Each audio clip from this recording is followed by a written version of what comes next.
Pleasure to be here. So today I'm going to talk about maps and power and people's relationship with the land. But before I take us to the Amazon rainforest, I actually want to start here on the island of Manhattan, where we are today. So take a moment, take a breath, ground down, feel the earth beneath your feet. And I want to acknowledge that we are standing on the traditional territories of the Lenape people, and that there are many other indigenous peoples in the surrounding areas. And I want to pay respects to their elders, past and present. This is a practice that I've learned to do from indigenous friends on the west coast of the United States, what is now the United States. But I think it's something that is an important practice that we can actually learn from and we can take all across our country and indeed everywhere we go. But I will take us now to the Amazon. So 2 years ago, I stood on this stage and told a really amazing story about our partners, the Wapishon people in Guyana, who live on the border with Brazil. And they have been working really hard over the past 10 years to map their territories and monitor ongoing environmental threats. We actually helped them build a drone for some of that monitoring effort, but they're not just using drones, they're using smartphones, paper and pen notebooks, really every means possible to tell the story, document what's happening so they can talk to the government about having their full land rights recognized. Well, when I was here at that time, I wasn't able to show you some of the images that they had taken with the drone because they were too sensitive at that time. But see, this is some of the forested area up in the Maruti Mountains. And if we zoom in, you'll see some of the illegal gold mining that's happening in their territory. Well, thanks to the drone, the images that they've gathered, and the diligence of the monitoring program, they have been in talks with the government. And for the first time, the government is listening to the monitoring program. They're in talks about recognizing their full land rights, and they've been able to halt all the illegal gold mining that's happening on their territory.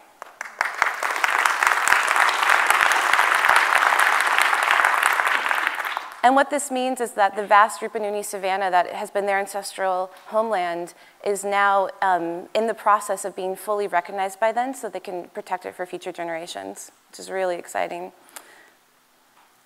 So that leads me to traveling a little bit further west, up the Amazon basin into Ecuador and the headwaters, where we've been working with many groups. So first with an international group called Clearwater, and then with their partners, Alianza Sebo, who are a coalition of 4 indigenous nationalities, the Warani, the Sequoia, the Siona, and the Kofan. They've been working together to advocate for their rights, to build clean water catchment systems, to build solar in their rainforest homes. And the Warani came to us specifically a couple of years ago and said, we want to create our own maps. So this is a little bit of context. South America, zooming in, you see Ecuador, and then zooming in, you see actually a pretty sizable part of the entire country of Ecuador is the just under 1 million hectares of territory that is the ancestral homeland of the Warani people. They do have the rights to their territory, but they don't have all the mineral rights to underneath, and so their land is currently up for oil concessions. And one of the problems is their relationship with maps is actually quite contentious, because when the government comes in, the military, companies come in, they say, this is a map of your territory. And our partner said, we look at maps like this and we reject that. How can that be our territory? Our relationship is with the forest. It is a living thing. It gives us everything we need. And so when we see this map, it's empty. That's not our territory. And they asked us, they said that the elders in particular had been looking at the ways in which neighboring communities have been devastated by oil drilling, mining, deforestation. It totally disrupted their way of life. And they didn't want to see that happen. So for them, each one of their elders is like a living map. They have that in their head. They know all the relationship. They know all the plants and animals. I actually met these brother and sister who both were alive long before they had contact with the outside world. They've only had contact with the outside world for about 30 or 40 years when actually American missionaries first came and imposed a lot of things from the outside. And so they remember life before that. And so this woman actually, Takari, I met her in October when I was there for some of our mapping workshops. And she was really engaged in the process. She was really devoted to getting the young people to come. And in February, we returned, my colleague Alia returned to Ecuador to accompany our partners to the next, to the revision workshop of the mapping. And she actually died the morning that they arrived from a snake bite. And she died not only from the snake bite, but actually from the 6 hours it took the bureaucracy to sign the paperwork to try to get a flight in so she could get medical help. And so that really hit home for us, the importance of doing this mapping work as soon as possible, because every single elder who dies, there is that information that's lost. But even so, she got to participate in the first round of the workshops, which was really thrilling. And what I'm most excited to share is that I think we have a lot to learn from how this nation of 5,000 people spread out over a territory the size of Yellowstone National Park, how they're approaching mapping their territory, because it's one of the most truly democratic things I've ever seen. So we always start with really technical tools with big sheets of paper and pens and markers, and this is a process that involves everybody, the women, the men, the children. Here's my friend Namante with her baby Daime, on her shoulders. They're going through the workshop. And they're trying to capture everything in that initial round. It's really a brainstorm. Okay, what do we value? What's important? What do we need to put on here? One of the things that they told me is that they wanted to create a map that's full of things that do not have a price. So these are 3 of the young people who were elected by their community to be the technicos. So they were trained formally in the GPS devices. They're responsible for them. And they go out on trips that are accompanied by the elders. So the elders are going out, sharing their information. And one of the things that we've heard about the project is how it's really helped bridge some of the generational divides and really connected the community, helped them feel more cohesive as a whole. And this is an example of the booklet we helped them create for recording those points. Soon this will be a mobile app, but for now they are starting with just the paper and pencil marking down the GPS points. Here we are out going, actually collecting points. And they've also been recording video. They've been training some of the young people in recording video and audio so that ultimately there can be an interactive map that shows those things and really makes their territory come alive. And then the process is really exciting because it goes through multiple revisions. So printing out maps is really important once we have them digital so that the communities can actually mark different areas. They've been marking where different endangered species live. They've been marking how they want to control their territory moving forward.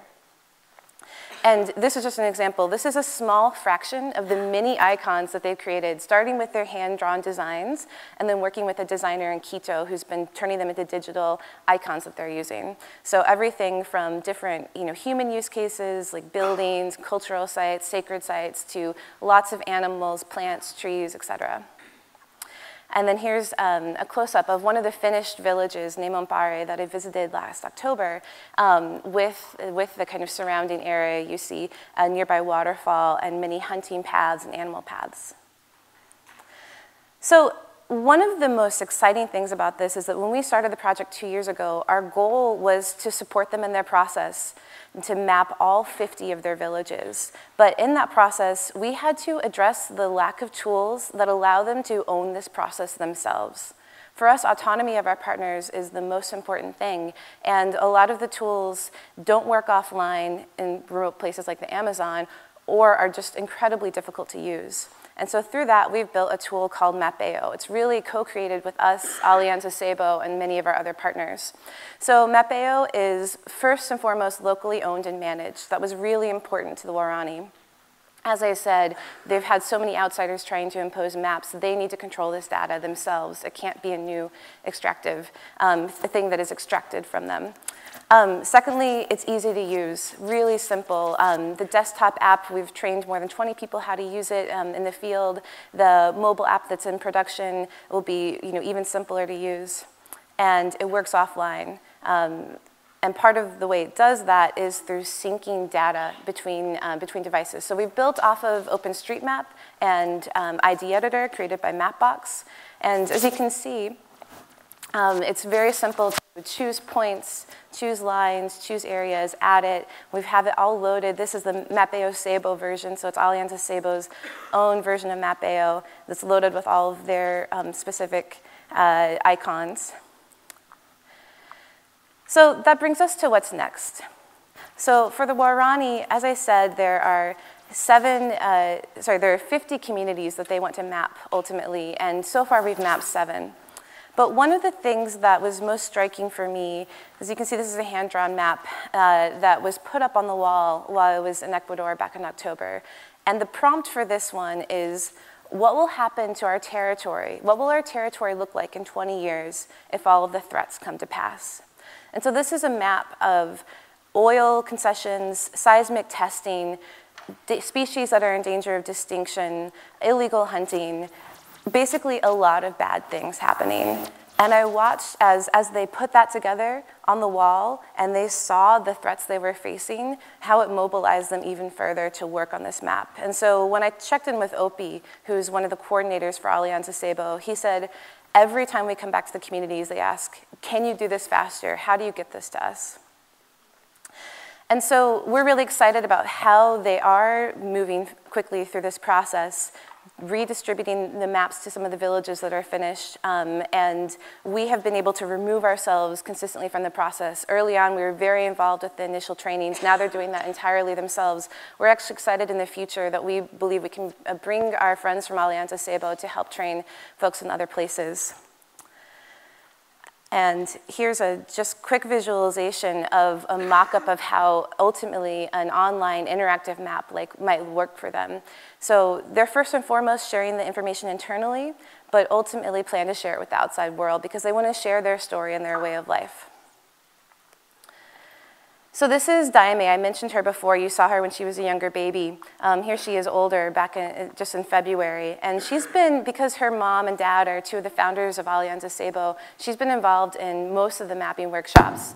And I think about her, and I think about the kids here, and I think about what we're actually all working for.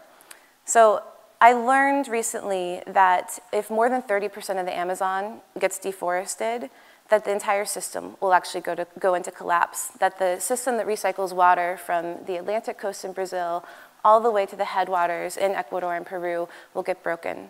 And that means death for the way of life for the Waorani, but it also affects all of us because the Amazon is the greatest regulator of our climate. So I want to just invite you to think about how tools like this, how building with the most affected communities can actually help benefit all of us. Thank you.